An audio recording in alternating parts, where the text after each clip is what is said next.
Social മീഡിയയിലല്ല, പക്ഷെ പരക്കെ ഞങ്ങൾ സാധാരണക്കാരുടെ ഇടയിൽ ഞങ്ങൾ നിങ്ങൾ ഡോക്ടേഴ്സിനെ കുറിച്ച് കേട്ടിട്ടുള്ളൊരു വാദമുണ്ട്. ഈ കോർപ്പറേറ്റ് ഹോസ്പിറ്റൽസിൽ വർക്ക് ചെയ്യുന്ന ഏതൊരു ഡോക്ടർക്കും ദേ ഹാവ് മന്ത്ലി ടാർഗറ്റ്സ്. അതായത് ബാക്കിയുള്ള ഈ സെയിൽസ് കമ്പനികളിൽ ഉൾപ്പെടെ വർക്ക് ചെയ്യുന്ന ആളുകളെ പോലെ ദേ ഹാവ് മന്ത്ലി ടാർഗറ്റ്സ്. അതായത് ഫോർ സർജറീസ്, ഫോർ എക്സ്റേസ്, അങ്ങനെ ടെസ്റ്റുകൾ എന്നൊക്കെ പറഞ്ഞിട്ട് ഇതുള്ളതാണ് ഡോക്ടർ. അതും തെറ്റാണ്. കാരണം നമുക്ക് അങ്ങനെ ബേസിക്കലി ട്രാൻസ്ഫോൺ എത്തിക്സ് ബേസ്ഡ് ആണ്. പിന്നെ ഞാൻ കോർപ്പറേറ്റ് ഹോസ്പിറ്റലിൽ വർക്ക് ചെയ്തിട്ടുണ്ട്. ഞാനിപ്പോൾ ഒരു ചാരിറ്റബിൾ ഹോസ്പിറ്റലാണ് വർക്ക് ചെയ്യുന്നത്. അവിടെ ഏതായാലും ഞാൻ ഇതുവരെ ജീവിതത്തിൽ ഈ പറഞ്ഞ പോലെയുള്ള ഒരു കാര്യം എന്നോട് ആരും ഒരു മാനേജ്മെൻറ്റും ചോദിച്ചിട്ടുമില്ല. ഞാനൊട്ട് ഡോക്ടറെ ടാർഗറ്റ് ബേസ്ഡ് ആയിട്ട് വർക്ക് ചെയ്തിട്ടില്ല. പിന്നെ ഞാൻ കുറച്ചു കാലം ഒരു കോർപ്പറേറ്റ് ഹോസ്പിറ്റലിൽ വർക്ക് ചെയ്തിട്ടുണ്ട്. കോർപ്പറേറ്റ് ഹോസ്പിറ്റൽ ഞാൻ ഇന്ത്യയുടെ പുറത്തുള്ള കോർപ്പറേറ്റ്, അപ്പോൾ പ്യുവർ കോർപ്പറേറ്റ് ഹോസ്പിറ്റലാണ്. അവിടെ പോലും ഇങ്ങനെ ഒരു അവരുടെ എന്താ പറയുക CEO അല്ല ആരും ഒന്നുമില്ല. പക്ഷേ അവർക്ക് കുറച്ചുകൂടെ സ്ട്രീം ലൈൻഡാണ്. നമ്മുടെ എക്സ്പെൻഡിച്ചർ എത്രയാണ്, നമ്മുടെ നമുക്ക് ഇത്രമാത്രം എക്സ്പെൻസസ് വന്നു, ഇതാണ് നമുക്ക് കിട്ടിയത് എന്നുള്ള ഒരു കണക്ക് നമുക്ക് കിട്ടും. മനസ്സിലായി. അതല്ലാതെ അതുകൊണ്ട് ഇത് നമുക്ക് നഷ്ടമാണല്ലേ, ഇതുകൊണ്ട് ഈ പരിപാടി ചെയ്യേണ്ട അല്ലെങ്കിൽ അത് കൂടുതൽ ചെയ്യണം എന്നുള്ള ഒരു റെക്കമെൻഡേഷനും ഒരിക്കലും ഒരു മാനേജ്മെൻറ്റും തരത്തില്ല. എന്നുവെച്ചാൽ ഞാൻ കണ്ടിട്ടില്ല, ഇനി ഉണ്ടോ ഇല്ലോ എന്ന് എനിക്കറിയില്ല. But as far as I am concerned അങ്ങനെ ഒരു മെഡിക്കൽ എത്തിക്സ് ഉള്ള ഒരു മാനേജ്മെൻറ്റോ അല്ലെങ്കിൽ ഒരു ഡോക്ടറോ ഒരിക്കലും അതിനുവേണ്ടി. അതുപോലെ തന്നെ ഇവർ പറയുന്ന പോലെ എങ്ങനെയാണ് ഈ ഒരു ടാർഗറ്റ് എടുത്തത്? ഇപ്പോൾ ഒരു പേഷ്യൻ്റ് വന്നു, ആ പേഷ്യൻ്റ് അസുഖമില്ല, പിന്നെ എന്തെങ്കിലും ചെയ്യാൻ പറ്റുമോ? അല്ല, പക്ഷേ ഈ നമ്മളിപ്പം അസുഖത്തിന്റെ കേസിൽ, അതായത് ഹെൽത്തിന്റെ കേസിൽ നമ്മൾ പറയുന്നൊരു കാര്യം, ഒരു സാധാരണക്കാരന് ഇസ് ഇഗ്നോറൻറ്റ്. ഇപ്പം കഴിക്കുന്ന മെഡിസിൻ എന്താന്ന് പോലും ആർക്കറിയില്ല. ഇപ്പം ആകെ നമുക്കറിയാവുന്ന ഈ ഡോളവും ഇതുമൊക്കെ തന്നെയല്ലേ ഉള്ളൂ. അല്ലാണ്ട് ബാക്കി ഇതെന്തിനാണ് ഇപ്പം നമുക്കൊരു ബുദ്ധിമുട്ട് വന്നാൽ ആ ഡോക്ടർ പറയുന്നത് നമ്മൾ കംപ്ലീറ്റ്ലി അയാളിലാണല്ലോ വിശ്വസിക്കുന്നത്. അപ്പോൾ എന്തും പറയാലോ. അങ്ങനെ എങ്ങനെ പറയും? അത് പക്ഷേ ഡിപ്പെൻസ് ഓൺ ദി ഡോക്ടർ കേട്ടോ. അല്ല, അങ്ങനെ നമ്മൾ അങ്ങനെ ആരെങ്കിലും പറഞ്ഞാൽ അതൊരു ഡോക്ടർ എന്ന് പറയാൻ പറ്റില്ല. ഒരിക്കലും നമുക്ക് അങ്ങനെ ഒരാളോട് ഇല്ലാത്ത ഒരാളോട് ഉണ്ടെന്ന് പറയാനോ. അതുപോലെ തന്നെ ഇപ്പോൾ നമ്മളൊരു ആർഗ്യുമെൻറ്റ് സേക്കിന് വേണ്ടി അങ്ങനെ പറഞ്ഞു എന്ന് തന്നെ വിചാരിച്ചു. അപ്പോൾ ഏതൊരു കോമൺ മാനും ഇല്ലാത്ത കാര്യമാണ് അവർ ചെയ്യുന്നതെന്ന് പറഞ്ഞാൽ കുറച്ച് ദിവസം കഴിയുമ്പോൾ മനസ്സിലാവില്ലേ. നമ്മളിപ്പം ഞാനിത് ആർഗ്യുമെൻറ്റ് സേക്കിന് വേണ്ടി എടുത്താണ്.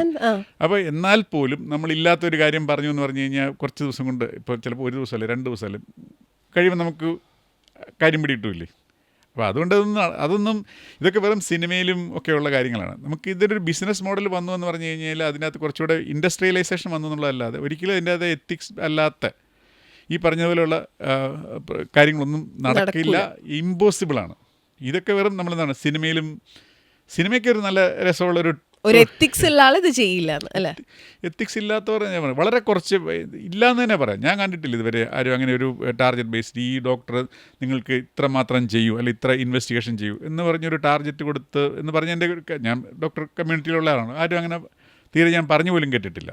ഇതൊക്കെ ഈ സോഷ്യൽ മീഡിയയിലും കാര്യങ്ങളിലും ഒക്കെ ഇങ്ങനെ കേൾക്കാറുണ്ടെന്നുള്ളതല്ലാതെ പ്രാക്ടിക്കലി നില്ലാണ്. ഓക്കെ, ബേസിക്കലി ഇതൊരു ബിസിനസ്സാണ് എന്ന് എല്ലാ ഹോസ്പിറ്റലിൻ്റെ പുറത്തും ഞങ്ങൾ സാധാരണക്കാർ പറയാറുണ്ട് നിൽക്കുമ്പോൾ. പക്ഷെ പോവാതിരിക്കാൻ വേറെ വഴിയില്ലല്ലോ, നിർവാഹമില്ല, നമുക്ക് അവിടെ തന്നെ പോവാൻ വേണം. അത് ആൾക്കാരുടെ ഒരു തെറ്റിദ്ധാരണ മാത്രമേ. ബിസിനസ് മോഡൽ എന്ന് പറഞ്ഞു കഴിഞ്ഞാൽ ഇപ്പം നമ്മൾ എന്താ പറയുക, നമ്മുടെ കാലം ചേഞ്ച് ചെയ്തുകൊണ്ടിരിക്കുന്നതിൻ്റെ ഇടയ്ക്കാണ് നമ്മളിപ്പം ജീവിച്ചുകൊണ്ടിരിക്കുന്നത്. ഇപ്പം ഞാനൊക്കെ പഠിച്ചു തുടങ്ങി അല്ലെങ്കിൽ പ്രാക്ടീസ് തുടങ്ങിയ കാലത്തെന്ന് പറഞ്ഞാൽ എല്ലാം ചാരിറ്റി ഹോസ്പിറ്റൽസ് നമ്മുടെ കേരളത്തിലുണ്ടായിരുന്നു. പുറത്തൊക്കെ കോർപ്പറേറ്റ് ഹോസ്പിറ്റൽസ് ഒന്നും ഇവിടെ ഇല്ല. അപ്പോൾ ആ ചാരിറ്റി ഹോസ്പിറ്റൽസ് എന്ന് പറഞ്ഞാൽ അത് റൺ ചെയ്യുന്നത് വെച്ചാൽ ഇതിൻ്റെ അകത്ത് പ്രോഫിറ്റ് ആരും എടുക്കുന്നില്ല. ഇതിൻ്റെ അകത്ത് ചിലവുകൾ അതിനകത്ത് വരിക, അതിനനുസരിച്ച് ചാർജസ് ഇടുക, അതിന് പുതിയ എക്യുപ്മെൻറ്റ്സ് വാങ്ങാനുള്ള, അതിപ്പോൾ നമുക്കറിയാലോ സസ്റ്റൈനബിൾ ആണല്ലോ, അല്ലാതെ ഒരു ചിലവുകൾ മീറ്റ് ചെയ്ത് പോകുന്ന ഒരു ഇതിലേക്ക് സ്കീമിലേക്ക് വരുന്നുണ്ട്. പിന്നെ കോർപ്പറേറ്റ് ഹോസ്പിറ്റൽസ് വന്നു അതൊരു ബിസിനസ് മോഡലാണ്. ബിസിനസ് മോഡൽ എന്ന് പറയുമ്പോൾ നമുക്കറിയാലോ, നമുക്ക് അത് ഈ പറഞ്ഞതുപോലെ ഈ മുഴുവൻ കഴുത്തറപ്പോ അങ്ങനത്തെ കാര്യങ്ങളല്ല. കോർപ്പറേറ്റ് സിസ്റ്റം വന്നതുകൊണ്ട് ഗുണമുണ്ട് ദോഷമുണ്ട്. അതിൽ ഏറ്റവും വലിയ ഗുണമെന്ന് പറഞ്ഞാൽ ഏറ്റവും അഡ്വാൻസ്ഡ് ടെക്നോളജീസ് നമുക്ക് അപ്ഡേറ്റഡ് ആയിക്കൊണ്ടിരിക്കും. കാരണം അവർക്ക് ആ ഒരു ഏറ്റവും നല്ല ഫെസിലിറ്റി കൊടുത്തെങ്കിൽ മാത്രമേ അവർക്ക് പേഷ്യൻസ് വരുള്ളൂ. അപ്പോൾ അതുകൊണ്ട് ഏറ്റവും അപ്ഡേറ്റഡ് സ്പെഷ്യാലിറ്റി എപ്പോഴും നമ്മുടെ മുമ്പിലെത്തും എന്ന് വിചാരിച്ച് അതൊരു ബിസിനസ് മോഡലാണ്. ഇപ്പോൾ കോർപ്പറേറ്റ് ആണ്, അവർക്ക് അതിനകത്ത് നിന്നുള്ള ഇത് പ്രോഫിറ്റ് കിട്ടണം. പക്ഷേ എന്ന് വിചാരിച്ച് അതിനെല്ലാത്തിനും ചെക്സ് ഉണ്ട്, കൺട്രോളുണ്ട്. ഇപ്പോൾ നമ്മൾ ഈ പറഞ്ഞ പോലെ എല്ലാ ഒരു ഹോസ്പിറ്റലും മാത്രം കൂട്ടിയത് കൊണ്ടോ അല്ലെങ്കിൽ അവർ ഇത്രമാത്രം എക്സ്ട്രാ എടുക്കാമെന്ന് വെച്ചാൽ നടക്കില്ല. അതൊക്കെ അതിനൊരു എന്താ പറയുക, എല്ലാത്തിനും ഒരു ക്രോസ് ചെക്കുണ്ട്. ആ ചെക്ക് അനുസരിച്ച് മുമ്പോട്ട് പോകുള്ളൂ. അതുകൊണ്ട് ഇതൊരു ബിസിനസ് മോഡലും ഉണ്ട്, കോർപ്പറേറ്റ് അല്ലാത്ത മോഡലും ഉണ്ട്. അത് രണ്ടും കൊണ്ട് പേടിക്കേണ്ട കാര്യം, അല്ലെങ്കിൽ അത് ബിസിനസ് മാത്രമാണ്, അല്ലെങ്കിൽ ഇപ്പോൾ പറഞ്ഞ പോലെ എന്താ പറയുക, ഇപ്പം ഇത് ബിസിനസ്സിന് വേണ്ടി മാത്രമാണ് ഒരു രോഗി വന്ന് ഇപ്പം ചുമ്മാ വരുന്നത്, എന്നാൽ പിന്നെ കുറച്ച് മരുന്ന് കൊടുത്ത് വിട്ടേക്കാം, അങ്ങനെയൊന്നും അതൊന്നും എന്താ പറയണേ നടക്കുന്ന കാര്യങ്ങളല്ല. അതൊക്കെ സിനിമയിൽ മാത്രമേ ഉള്ളൂ. അത് പറഞ്ഞു വന്നപ്പോഴേ ഓർത്തെ, നമ്മുടെ ഇവിടെ ഓർഗൻ ട്രാൻസ്പ്ലാന്റേഷൻ, നമ്മുടെ അസുഖമായി ബ്രെയിൻ ഡെഡായി പോകുന്ന ആൾക്കാർക്ക് ഏറ്റവും നമ്മുടെ സ്പെയിനിലാണ് ഏറ്റവും കൂടുതൽ ഓർഗൻ ട്രാൻസ്പ്ലാന്റ് നടന്നുകൊണ്ടിരുന്നത്.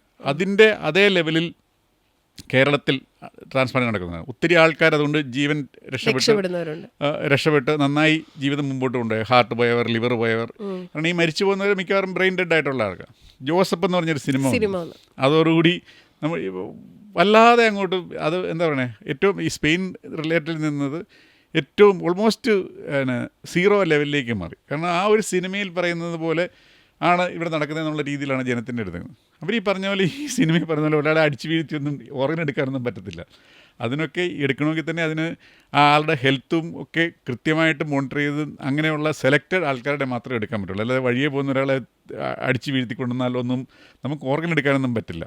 അതൊക്കെ ആ ഹെൽത്തി ആയിട്ടുള്ള ആൾ ആ ലെവലിൽ നിൽക്കുന്ന സമയത്ത് മാത്രം, ഒരു കുറച്ചൊരു വിൻഡോ പീരീഡ് ഉണ്ട്, ആ ഒരു സമയത്ത് മാത്രമേ നമുക്കിത് എടുക്കാൻ പറ്റുള്ളൂ. അപ്പോൾ അതുപോലെ ഈ സോഷ്യൽ മീഡിയയിലും സിനിമയിലും ഒക്കെ വരുന്ന ഒരു എന്താ പറയുക മെസ്സേജാണ് ആൾക്കാർ എടുക്കുക. ഈ ഒരു ബിസിനസ് മോഡലിനെ എന്താ പറയുക, അതുകൊണ്ട് ഇത് ബിസിനസ്സാണ്, കഴുത്തറപ്പാണ് എന്നൊക്കെ പറയുന്നത്. ഫെസിലിറ്റീസ് കിട്ടുന്നതിൻ്റെ അവർ ആ ഫെസിലിറ്റി നമ്മൾ കൊടുക്കുമ്പോൾ അതനുസരിച്ചുള്ള ചാർജസ് കിട്ടിയെങ്കിൽ നോർമൽ ഏത് രീതിയിലാണെങ്കിലും. മനസ്സിലായി.